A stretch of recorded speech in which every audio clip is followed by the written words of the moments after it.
வணக்கம். நான் உங்கள் கொல்லிமலை அடிவாரத்து விவசாய பொண்ணு. இன்றைக்கி மாலை வேளையில் எங்கள் தோட்டத்தில் என்னென்ன வேலை பார்க்குறோங்கிறத இந்த வீடியோவில் நீங்கள் பார்க்க போகிறீங்க. அதுக்கு முன்னாடி மறக்காமல் ஒரு சப்ஸ்கிரைப் போட்டு விடுங்க. வீடியோவுக்கு லைக் பண்ணுங்கள், கடைசி வரைக்கும் பாருங்கள். லைக் பண்ணால் தான் நிறைய பேருக்கு இந்த வீடியோ போய் சேரும். ஸோ வாங்க இந்த வீடியோக்குள்ளே போகலாம். பாக்கெட்டில் ஈவினிங் தண்ணி கட்டிக்கிட்டு இருக்கோம். இதை முடிச்சுட்டு தான் இனிமேல் நம்ம போய் மாடு பால் கறக்க வந்து எல்லா வேலையுமே நம்ம பார்க்க போகிறோம். இது காலையில் எப்பயுமே கொஞ்சம் நேரம் தண்ணி கட்டுவோம், சாயந்தரமும் கொஞ்சம் நேரம் தண்ணி கட்டுவோம். வெயில் நேரத்தில் கட்ட மாட்டோம். ஸோ ஈவினிங் வந்து இப்போ தண்ணி கட்டிகிட்ருக்கோம். வெயிலுக்குமே வந்து நம்ம பாத்தியில் தான் தண்ணி கட்டுவோம். மாடு எல்லாமே இங்கே தான் கட்டியிருக்கு. ஈவினிங் 5 மணி ஆயிடுச்சு. ஸோ இதுக்கு மேலே இதை வந்து பால் கறக்க கூட்டிகிட்டு போவோம். இது வந்து நாட்டு மாடு, பின்னாடி ஒரு மாடு இருக்குது. மொத்தம் நம்மக்கிட்ட 2 மாடு 2 கன்றுக்குட்டி இருக்குது. இப்போ இந்த பாத்தி திருப்பி விட்டுட்டு நம்ம மாட்டை வயல்லேருந்து வீட்டுக்கு ஓட்டிகிட்டு வந்துடுவாங்க. அதுக்கப்புறம் பால் கறக்க வேண்டியது தான்.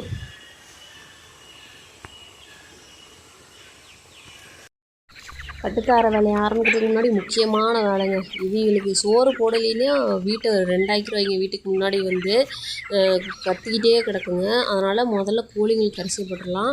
ஆல்ரெடி கத்தி பார்த்துட்டு அரிசி போடாதனால பாதி குழி வயலுக்கே மேய போயிடுச்சு. காலையில் ஒரு தடவை, சாயந்தரம் ஒரு தடவை அரிசி போட்டே ஆகணும். மற்ற டைமில் காட்டில் இருக்கிறத பொறுக்கி வைக்குங்க. ஆனால் காலையிலேயும் சாயந்தரம் மட்டும் கண்டிப்பாக அரிசி போட்டே ஆகணும். இப்போ தான் போட ஒவ்வொரு கோழியாக அங்கேருந்து ஒடியாந்துட்டுருக்கு. கோழிங்களுக்கு அரிசியை போட்டுட்டு அடுத்து வந்து நம்ம கட்டுத்தார வேலையை பார்க்கலாம்.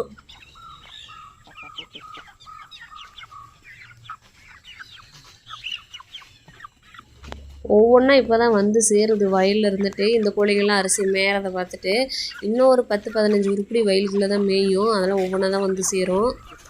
இப்போ இந்த சேவல் வந்துருச்சுன்னா மற்ற கோழியெல்லாம் மேயவே விடாதுங்க. சேவல்லாம் சேர்ந்துக்கிட்டு மற்ற கோழியை அடித்து குத்திக்கிட்டே கிடக்குங்க. நம்ம கோழி வந்து நாட்டுக்கோழியெல்லாம் கடைக்கு சேல்லாம் பண்ண மாட்டோம்.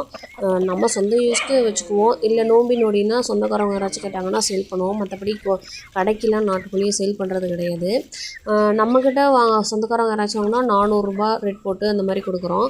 இதுவே கடையில் போய் கோழி நம்ம போய் வாங்கினாவே 650 ரூபா வருது நாட்டுக்கோழி. உங்கள் ஊரில் எவ்வளோ ரேட்னு சொல்லுங்கள்.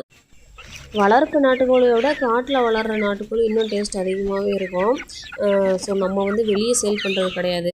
மோட்டரெல்லாம் ஆஃப் பண்ணியாச்சு, தண்ணியும் கட்டி முடிச்சாச்சு.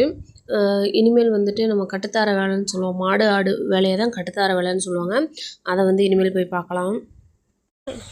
இது கொஞ்சம் வெயிலில் எடுத்து காய வச்சுருக்கோம்.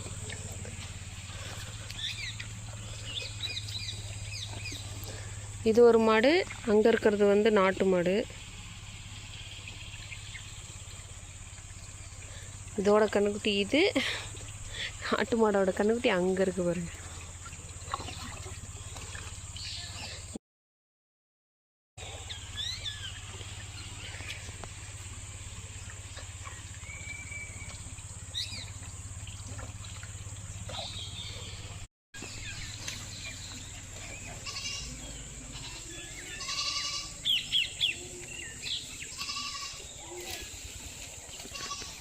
Shadow try.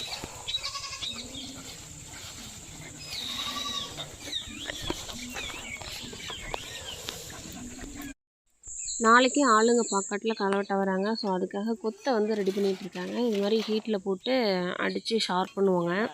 சாப்பிட்டா இன்னும் ஜூஸ் வேறு வேணுமாடா உனக்கு? 2 ஐஸ் சாப்பிட்டோம். வேண்டாம். இது ஒரு 1/2 மணி நேரம் ஹீட் வருமா? இதெல்லாம் இப்போ போடுற மட்டையெல்லாம் எரிஞ்சுன்னு வச்சுக்க, நல்லா பழுத்துக்கும்.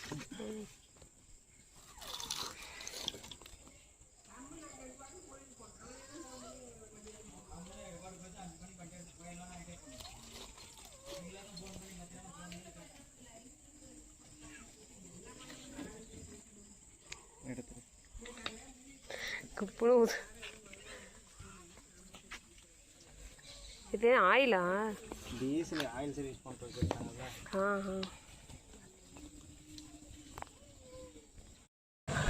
பால் பீச்சணும்னு போயிருக்காங்க. இப்படியே போகிறாங்க.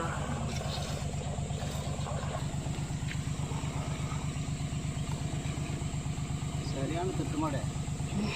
டைம் மேலே ஆயிடுச்சுன்னு வச்சுக்க, அப்படியே கொஞ்சம் கொஞ்சமாக நான் வந்துட்டு வந்து கண்ணுக்குட்டி கொடுத்துருதா?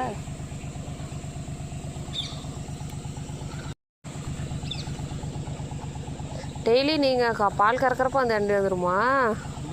பால் கறக்கிற நேரத்துக்கு தான் வண்டி வந்துடுமா?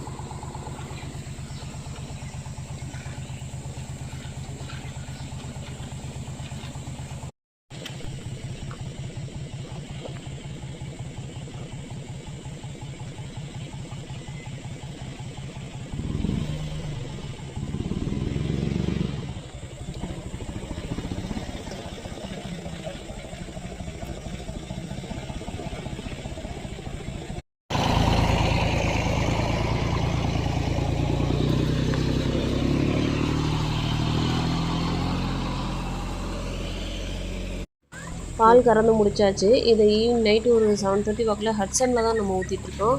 ஸோ சொசைட்டியில் போய் நைட்டு ஊற்றிட்டு வந்துடுவோம். வீட்டுக்கும் தேவையான பால் எடுத்து வச்சாச்சு.